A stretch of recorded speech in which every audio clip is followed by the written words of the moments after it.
2029 BJPയുടെ തെരഞ്ഞെടുപ്പ് വാട്ടർലൂ ആകുമോ എന്നൊരു ചോദ്യം ഇന്ന് സോഷ്യൽ മീഡിയ മാത്രമല്ല പൊളിറ്റിക്കൽ ലീഡർഷിപ്പിനെ വലിയ രീതിയിലാണ് ഉറക്കം കെടുത്തിയിരിക്കുന്നത്. അഭിജിത്ത് ദീപ്കെ എന്ന് പറയുന്ന ഒരു ചെറുപ്പക്കാരൻ, അദ്ദേഹം ശരിക്കും പറഞ്ഞാൽ പൊളിറ്റിക്കൽ സ്ട്രാറ്റജിസ്റ്റ് ആണ്, കമ്മ്യൂണിക്കേറ്റർ ആണ്, അദ്ദേഹം ഒരു മോട്ടിവേറ്റർ ആണ്. അദ്ദേഹം ഇപ്പോൾ അമേരിക്കയിലാണ് ഉള്ളതെന്ന് മനസ്സിലാക്കുന്നു. അദ്ദേഹം ആം ആദ്മി പാർട്ടിക്ക് വേണ്ടി, പാർട്ടി മെമ്പർഷിപ്പ് അല്ല, അദ്ദേഹത്തെ പാർട്ടിക്ക് വേണ്ടി ഇതൊക്കെ ചെയ്തു കൊടുത്ത ആളാണ്, പൊളിറ്റിക്കൽ സ്ട്രാറ്റജി ഒക്കെ വർക്കൗട്ട് ചെയ്ത് കൊടുത്തിട്ടുള്ള ആൾ. അദ്ദേഹം CJP എന്ന് പറഞ്ഞ്, കോക്രോച്ച് ജനതാ പാർട്ടി എന്ന് പറഞ്ഞൊരു പാർട്ടിയൊക്കെ പറഞ്ഞ് അതാണ് ഒരു ആന്റി ഇൻകംബൻസ് ഭരണവിരുദ്ധ വികാരം ഉണർത്താൻ ഒരു ശ്രമം നടത്തി. വലിയ തോതിലാണ് അദ്ദേഹത്തിന് സ്വീകാര്യത കിട്ടിയത്. അദ്ദേഹത്തിന്റെ ഇൻസ്റ്റഗ്രാം പോസ്റ്റ് വന്നതിന് ശേഷം കോടിക്കണക്കിന് ആളുകളാണ്, ലക്ഷക്കണക്കിലൊന്നുമല്ല, കോടിക്കണക്കിന് ആളുകളാണ് അതിനകത്ത് കയറിയത്.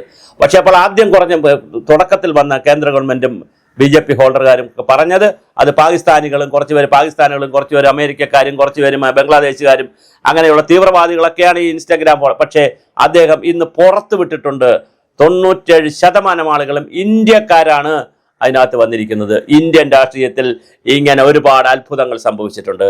ആസാമിലെ പ്രഫുല്ലകുമാർ മൊഹന്ത, ഞാൻ എപ്പോഴും പറയുന്നൊരു പേരാണ്, ആ കഷണ്ടിയുള്ള താടി വെച്ച ആളിന്റെ മുഖം തന്നെ എനിക്കിപ്പോൾ ഓർമ്മയുണ്ട്. പ്രഫുല്ലകുമാർ മൊഹന്ത ആസാം ഗണപരിഷത്ത് എന്ന് പറയുന്ന വളരെ പ്രമുഖമായ ഒരു പാർട്ടി ഉണ്ടാക്കി അദ്ദേഹം അവിടെ പെട്ടെന്ന് അധികാരത്തിൽ വന്നു.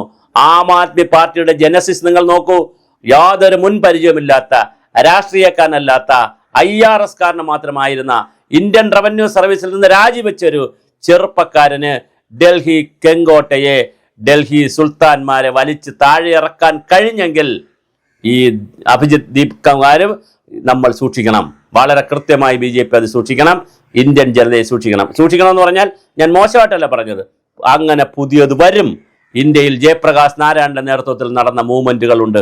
ഒരു ചെറിയ വ്യക്തി, ജയപ്രകാശ് നാരായണൻ ആ മൂവ്മെന്റ് നടത്തുമ്പോൾ അതൊരു സാധാരണ വ്യക്തിയാണ്, വളരെ വലിയ സോഷ്യലിസ്റ്റ് ഒക്കെയാണ്, പക്ഷെ വളരെ സാധാരണ വ്യക്തിയാണ്. പക്ഷെ അദ്ദേഹത്തിന് ഇന്ത്യയെ മറയ്ക്കാൻ കഴിഞ്ഞു, ഇന്ദിരയെ തള്ളിയിടാൻ കഴിഞ്ഞു, ജനതാ പാർട്ടി ഉണ്ടാക്കാൻ കഴിഞ്ഞു. അപ്പൊ ആം ആദ്മി വിജയ് നിങ്ങൾ നോക്കൂ, തമിഴ്നാട്ടിൽ 2 വർഷമായിട്ടേ ഉള്ളൂ വിജയുടെ പാർട്ടി ഉണ്ടായിട്ട്. നോക്കൂ, ഇപ്പോൾ വിജയ് മുഖ്യമന്ത്രിയാണ്. മമതാ ബാനർജി കോൺഗ്രസിൽ നിന്ന് ഇറങ്ങിപ്പോകുമ്പോൾ ഒരു സാധാരണ വനിതയാണ്.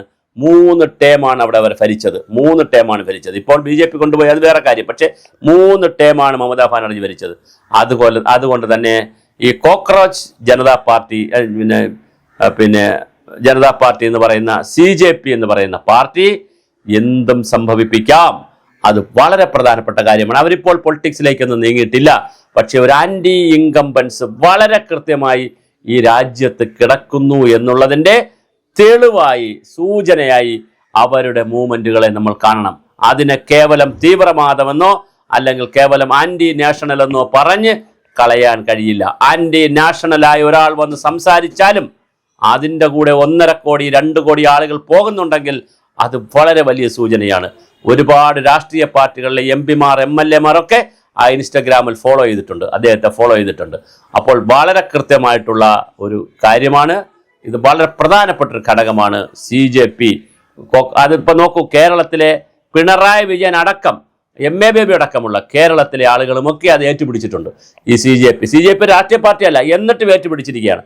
അപ്പോൾ 2029 ദേശീയ തെരഞ്ഞെടുപ്പിൽ, രാജ്യത്തെ നടക്കുന്ന പാർലമെന്റ് തെരഞ്ഞെടുപ്പിൽ പുതിയ വിജയിമാർ ഉയർന്നു വരുമോ? അഭിജിത്ത് ദീപ്കുമാർ ഉയർന്നു വരുമോ?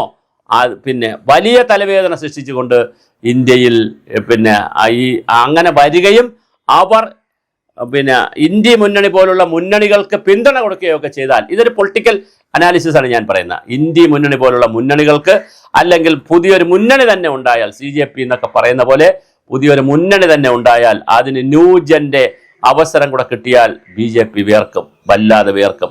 നമുക്കത് ചിലപ്പോൾ സംഭവിക്കില്ല എന്ന് പറയാൻ കഴിയില്ല. കാരണം രാഷ്ട്രീയം എന്നും ഇങ്ങനെയാണ്. 100 സീറ്റിൽ നിന്ന് 35 സീറ്റിലേക്ക് പിണറായി വിജയനെ മാറ്റി. അതുപോലെ ഓരോ സ്ഥലത്തെയും വിഷയങ്ങൾ നിങ്ങൾ എടുത്ത് നോക്കൂ. രാമക്ഷേത്രം പണിത് അവിടെ രാമക്ഷേത്രത്തിൽ അയോധ്യയിൽ പ്രാണപ്രതിഷ്ഠ നടത്തി നരേന്ദ്രമോദി, എന്നിട്ടും അയോധ്യ എന്ന് പറയുന്ന മണ്ഡലത്തിൽ BJP ജയിച്ചില്ല. അവിടെ യോഗി ആദിത്യനാഥിന് വേണ്ടത്ര പാർലമെന്റർ MP-മാരെ കൊടുക്കാൻ കഴിഞ്ഞില്ല UP-യിൽ നിന്ന്. അതുകൊണ്ട് കൂടിയാണല്ലോ അവസാനം ലോക്സഭയിൽ ഇതൊക്കെ പാസ്സാകാത്തത്, നമ്മുടെ ഈ വനിതാ ബില്ലൊക്കെ പാസ്സാകാത്തത്. ഇന്ത്യയിലെ ഭൂബലമെടുത്ത് വെച്ച് നോക്കിയാൽ നിരവധി സ്റ്റേറ്റുകളിൽ, കൂടുതൽ സ്റ്റേറ്റുകളിലും 4-5 സ്റ്റേറ്റ് ഒഴിച്ച് ബാക്കി കൂടുതൽ സ്റ്റേറ്റുകളിൽ BJP ആണ്. അങ്ങനെയാണെങ്കിൽ BJP ആയിരിക്കുമോ തുടർന്ന് പോകുന്നത്? നമുക്ക് പറയാൻ കഴിയില്ല. കാരണം BJP വന്നതും അങ്ങനെ തന്നെയാണ്. 2 സീറ്റിൽ തുടങ്ങി അങ്ങനെയാണ് BJP വന്നത്. എവിടെയും അങ്ങനെയാണ് വന്നിട്ടുള്ളത്. ഇപ്പൊ ഇന്ത്യൻ രാഷ്ട്രീയത്തിൽ ഒരു സീറ്റുണ്ടോ എന്നൊരു ചോദ്യത്തിന് പ്രസക്തിയില്ല, 2 സീറ്റുണ്ടോ എന്നുള്ള ചോദ്യത്തിന് പ്രസക്തിയില്ല. കേരളത്തിൽ നോക്കൂ, BJP ഒരു സീറ്റുമില്ലായ്മയിൽ നിന്ന് 1 സീറ്റ് പിടിച്ചു, ഇപ്പോൾ 3 സീറ്റ് പിടിച്ചു. 0-ൽ നിന്ന് തന്നെയാണ് ഇന്ത്യൻ രാഷ്ട്രീയത്തിൽ അത്ഭുതങ്ങൾ സംഭവിച്ചിട്ടുള്ളത്. 0-ൽ നിന്ന് തന്നെയാണ് 100-ലേക്കും 500-ലേക്കും ഇന്ത്യൻ രാഷ്ട്രീയം വളർന്നിട്ടുള്ളത്. അതാണ് ഇന്ത്യൻ ജനാധിപത്യത്തിന്റെ ഒരു സൗന്ദര്യം, ഒരു മനോഹാരിത. ഇവിടുത്തെ ജനങ്ങളുടെ ഏറ്റവും വലിയൊരു പ്രത്യേകത, അവർ അന്ധമായി അടച്ച് എല്ലാവരെയും വിശ്വസിക്കുന്നില്ല. ആരെയും കുറച്ചു കാലത്തിനപ്പുറം ഒട്ടും വിശ്വസിക്കുന്നില്ല. എല്ലാവരെയും എല്ലാ കാലവും വിശ്വസിക്കുന്ന ഒരു സമൂഹമേ അല്ല ഇന്ത്യൻ സമൂഹം. അതാണ് ഇന്ത്യയുടെ ജനാധിപത്യത്തിന്റെ ഒരു സൗന്ദര്യം. തീർച്ചയായിട്ടും അഭിജിത്ത് ദീപ്കയും അതുപോലെ വിജയ് പോലുള്ള ആളുകൾ, ഇനി ആം ആദ്മിയുടെ അരവിന്ദ് കെജ്രിവാൾ തന്നെ ഒരു പുനർജനി എടുത്തുകൂടാന്ന് പറയാൻ പറ്റത്തില്ല.